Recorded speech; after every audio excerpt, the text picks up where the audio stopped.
महोदय, ये बिल्कुल सही बात है कि हमारी सरकार है और हमारी सरकार की एक पॉलिसी लागू नहीं हो रही और उस पॉलिसी को लागू कराने के लिए आज यहाँ पे चर्चा हो रही है। दिल्ली के अंदर लोगों के गलत बिल आ रहे हैं, उन गलत बिलों को ठीक कराने के लिए आज सत्ता पक्ष कह रहा है कि बिल ठीक होने चाहिए और विरोधी पक्ष कह रहा है कि बिल ठीक नहीं होने चाहिए। ये एक बड़ी विसंगति है दिल्ली को लेकर। दिल्ली कहने को आधा राज्य है, मेरे को तो लगता है 5% राज्य। अगर ये फुल स्टेट होता, किसी ऑफिसर की हिम्मत नहीं थी कि मंत्री और मुख्यमंत्री द्वारा दिए गए आदेशों की अवहेलना करके वो दो। आज ये चर्चा इसलिए हो रही है क्योंकि दिल्ली एक बहुत गंदी और नीच राजनीति का शिकार है। ये चर्चा इसलिए हो रही है क्योंकि दिल्ली बदौलत रियल पावर जो है वो केंद्र सरकार के पास है। केंद्र सरकार दूसरी पार्टी की है और वो दूसरी पार्टी नहीं चाहती। अभी मेरे भाई सौरभ भारद्वाज जी ने बहुत विस्तार से कि दिल्ली के अंदर लगभग 27 लाख कंज्यूमर है मोटा मोटा। इन 27 लाख में से लगभग 10.5 लाख कंज्यूमर ऐसे हैं, यानी कि 40% कंज्यूमर्स ऑफ दिल्ली वो ऐसे हैं जो अपना बिल नहीं भर रहे। वो बिल क्यों नहीं भर रहे? क्योंकि उनको लगता है कि उनके बिल गलत आए हैं, उनके बिल बढ़ चढ़ के आए हैं और उनके बिल सही नहीं है, इसलिए वो अपने बिल नहीं भर रहे। ये कोई छोटी मोटी वो नहीं है। 40% दिल्ली के लोग, डोमेस्टिक कंज्यूमर्स, अगर बिल नहीं भर रहे तो इसकी किसी भी जिम्मेदार सरकार की ये जिम्मेदारी बनती है कि वो इसके बारे में कुछ। तो एक तरफ सारे कंज्यूमर्स दुखी हैं, कंज्यूमर चक्कर पे चक्कर लगाते हैं अपने बिल ठीक कराने के लिए, चक्कर पे चक्कर लगाते हैं, दलालों के चक्कर लगा रहे हैं, रिश्वतखोरी चल रही है, हर किस्म का गलत काम चल रहा है इस वजह से कि इतने सारे बिल गलत क्यों हैं? इसके बहुत सारे कारण हैं, लेकिन एक बहुत बड़ा कारण बिल गलत आने का ये कोविड के दौरान जब बहुत महीनों तक मीटर रीडिंग लेने के लिए नहीं गए, कई महीनों तक बिल जनरेट नहीं हुए, कईयों के बिल जनरेट हुए तो एवरेज के ऊपर जनरेट कर दिए गए, किसी की फर्जी रीडिंग लिख दी गई। कोविड के दौरान इतने लार्ज स्केल के ऊपर प्रॉब्लम हुई कि आज फोटो रिलेटेड बिल्स का शिकार है। हमारी सरकार आम आदमी की सरकार है, जनता की सरकार है। हम जनता की, जैसा भी और भी कईयों ने बताया कि रोज अगर आप एमएलए दफ्तर में बैठे तो सुबह से शाम तक बिल ठीक कराने वालों का तांता लगा हुआ है। इसे कैसे नजरअंदाज किया जा सकता? इन लोगों ने आज तक ऐसे जनता की समस्याओं को नजरअंदाज किया और जनता की समस्याओं पे खुशी मनाई, इसलिए आज इनका ये हाल है कि कभी। अब हम जनता की समस्याओं का समाधान, इन समस्याओं का समाधान करने के लिए एक योजना लेके आए, वन टाइम सेटलमेंट। इस योजना में मोटा मोटा ये है भाई, पिछले 2-3 साल 4 साल जब से आपने बिल नहीं, उस दौरान अगर आपकी 2 या 2 से ज्यादा ओके रीडिंग मिलती है, ऐसी रीडिंग जो आप भी सहमत हो, 2 या 2 से ज्यादा ओके रीडिंग है, तो उनको मान लिया जाएगा, उसकी एवरेज ले ली जाएगी और उसकी एवरेज से बाकी सारे महीनों को मल्टीप्लाई कर दो। भाई आपकी एक रीडिंग आ रही है मान लो 18,000 लीटर, एक रीडिंग है 21,000 लीटर, आप कहते हो ये दो सही है, तो 21 और 18 39,000 लीटर हो गई। 39 को 2 से डिवाइड किया, 19.5 हो गया, ये आपकी एवरेज रीडिंग। तो जितने महीनों का आपने बिल नहीं दिया उतने महीनों का इसके हिसाब से मल्टीप्लाई, तो उस हिसाब से एक तो ये हो गया कि भाई जिसकी 2 या 2 से ज्यादा ओके रीडिंग है, ओके रीडिंग को कैलकुलेट। कई लोग जैसे इन्होंने बताया 2012 से किसी ने बिल ही नहीं दे रखे, मीटर ही नहीं लगा रखा, ऐसे लोग अगर अब मीटर लगाने को तैयार हो जाते हैं तो हम ये देखेंगे उसके आस पड़ोस की, उसकी गली में रहने वालों का क्या बिल आया, क्योंकि पड़ोसी तो सेम कैटेगरी के लोग हैं। ये भी, इसका भी लिविंग स्टैंडर्ड वैसा ही है, उसका भी लिविंग स्टैंडर्ड, कच्ची कॉलोनी में रहने वाले का लिविंग स्टैंडर्ड एक जैसा है, झुग्गियों में रहने वालों का लिविंग स्टैंडर्ड एक जैसा है, रीसेटलमेंट में रहने वालों का एक जैसा है, बसंत विहार में रहने वालों का। तो हम ये देखेंगे कि उस गली के अंदर बाकी लोगों का बिल कैसे आ रहा है। तो नेबरहुड की स्कीम इसके अंदर है, जो गली के लोगों का जिस ट्रेंड पे बिल आ रहा है उस हिसाब से। शानदार स्कीम, सही स्कीम है। इसमें भी अगर कुछ कमियां तो हम इनके साथ चर्चा करने को तैयार है। बीजेपी वाले आए बैठ रहे हैं, कुछ चेंजेस बताएंगे, हम चेंजेस करते हैं, कोई दिक्कत नहीं है, हम तो जनता के लिए काम कर रहे हैं।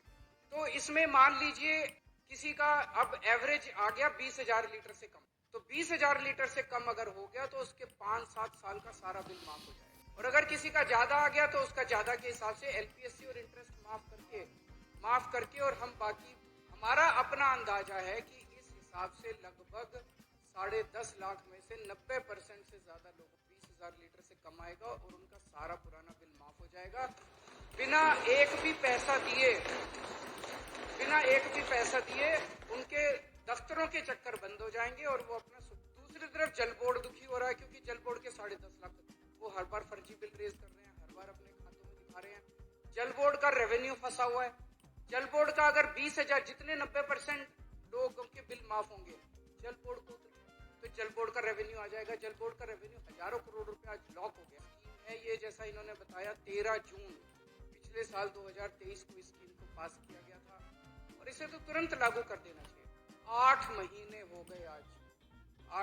गए हमें इन अफसरों के और इनके वो करते करते, लेकिन इन्होंने आज स्थिति ये है कि इस स्कीम को कैबिनेट में लाना है, कैबिनेट पास करेगी तभी इसके लिए फाइनेंस सेक्रेटरी को इस पे अपने कमेंट्स देने हैं। फाइनेंस सेक्रेटरी ने फाइल पे लिख दिया मैं कमेंट्स नहीं देता।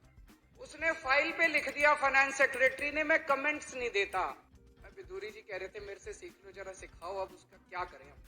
और मैं बाद में मिल लूंगा, चाय पे आना, चाय पे बता देना कि फाइनेंस सेक्रेटरी ने फाइल पे लिख दिया मैं कमेंट्स नहीं देता। सौरभ भारद्वाज जी यूडी मिनिस्टर हैं, इन्होंने यूडी सेक्रेटरी को लिखित आदेश दिया कि इसको प्रस्ताव को कैबिनेट में लाया जाए। यूडी सेक्रेटरी ने फाइल पे लिख दिया मैं इसको कैबिनेट में नहीं लाता जब तक फाइनेंस सेक्रेटरी कमेंट्स नहीं देगा। फाइनेंस सेक्रेटरी कह रहा है मैं कमेंट्स नहीं दूंगा, यूडी सेक्रेटरी कह रहा है जब तक ये कमेंट्स नहीं देगा मैं। तो अध्यक्ष महोदय आपको जान के ताज्जुब होगा कि एक तो सीनियर मोस्ट आईएएस अफसर आंसू बह रहे थे। ये उम्र रोने की नहीं है। एक आईएएस अफसर को फुट के रोने लग गया, बोले जी हमारी नौकरी। हमने कहा कौन दे रहा है? कहता हायर अप्स। ऊंचे से हमको धमकी दी जा रही है कि अगर तुमने ये स्कीम पास कर दी दिल्ली वालों के, अगर तुमने ये स्कीम पास कर दी, इसलिए इतना लड़ रहे हैं। सर्विसेज करते रहते हैं। क्यों करते रहते हैं? ये नीयत खराब है इन लोगों की। सर्विसेज चाहिए, सर्विसेज, इसीलिए उनको धमकी दी जा रही है तुम्हें सस्पेंड कर देंगे, तुम्हें नौकरी से निकाल देंगे, तुम्हारे को जेल भेज देंगे, ईडी सीबीआई छोड़ देंगे तुम्हारे। एक तरह से दिल्ली के अंदर एक सीरियस पैदा हो गया है जिसके अंदर ऑफिसर्स ने लिख के दे दिया है कि हम अगर वो काम नहीं करेंगे, ऑफिसर्स लिख के दे रहे हैं कि काम, क्या ये शोभा देता है? दिल्ली की चुनी हुई सरकार को लाके खड़ा कर दिया। और इस सारी के पीछे कौन है? इस सब के पीछे बीजेपी दिल्ली वालों से नफरत। दिल्ली वाले दुखी होते हैं, दिल्ली वाले बीमार होते हैं, बीजेपी वाले आनंदित होते हैं। दिल्ली को बर्बाद करना चाहते हैं बीजेपी। किस तरह से इन्होंने 2 महीने के लिए, पिछली बार मोहल्ला क्लिनिक के 3 महीने के लिए रेंट नहीं पे किए। मोहल्ला क्लिनिक कई किराए पे चल रहे हैं, उनके रेंट नहीं दिए इन्होंने। डॉक्टरों की तनख्वाह नहीं दी इन्होंने। एमटीएस कर्मचारियों को निकाल दिया इन लोगों ने। योगा क्लासेस दिल्ली के अंदर बंद कर दी इन्होंने। दिल्ली वालों से इतनी और मैं दिल्ली वालों को कहना चाहता हूं जब तक आपका बेटा जिंदा है बीजेपी वालों के सामने दीवार बन के खड़ा है, बाल बांका।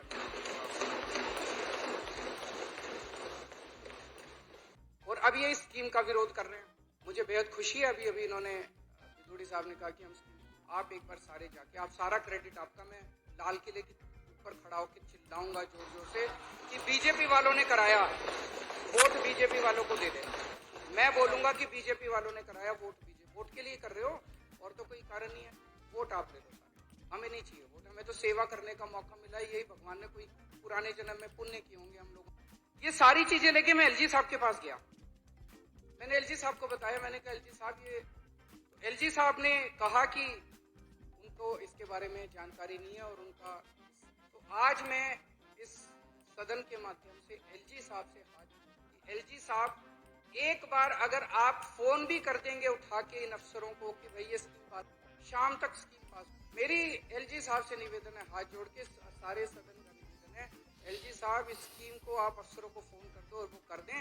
और अगर आपके फोन के बावजूद नहीं करेंगे तो एलजी साहब के पास पावर है इनको सस्पेंड करने की, तो इन अफसरों को तुरंत सस्पेंड किया जाए और उनको नौकरी से बाहर किया जाए अगर उसके बावजूद भी लोग ना करें। यहाँ जितने आप लोग बैठे हैं, मेरी आप सब लोगों से निवेदन है, जितने एमएलए बैठे हैं, इन 10.5 लाख परिवारों के घर घर जाना, एक एक घर जाना और घर घर जाके जनता से कहना कि आपका बिल गलत आया है जी। वो कहेगा हाँ जी आया।